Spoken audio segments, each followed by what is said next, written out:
Bij Sinorski als burgemeester van Dantemadiel is Klaas Agricola in een bijzondere raadsvergadering benoemd tot ereburger van de gemeente. Je hebt zo niet wist en dan viel je toch verbonden met mensen. Je bent ik bij mensen geweest waar het verdriet weer.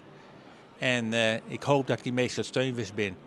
En want het is net alleen de feestjes en de leuke dingen, maar ook de minder leuke dingen. En ik hoop dat ik van beschutting wist ben voor de mensen hier. Dat vind ik het allerbelangrijkste. Want dat rekken je echt van met je dit Orski, hè? Ja, dat rekken mij en dan krijg ik nog de erepenning.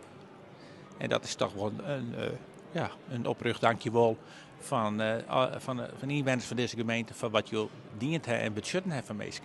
Dus die erepenning is mij zeer dierbaar.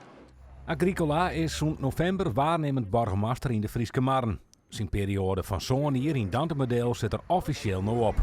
Een speciale Klaas Agricola bank bij de rotonde in Den Waard en een rede boekenbeen in het Jacob Botke Park met de blauwende herinneringswoorden aan zijn tiert in de Waarden. Ik heb zo het kringen van inwoners van de gemeente. Ik wil wat berom Jan. En dat heb ik in de vorm van een rede boek, want die had een hele brede beschutting, standvastigheid. Ik had zin zit.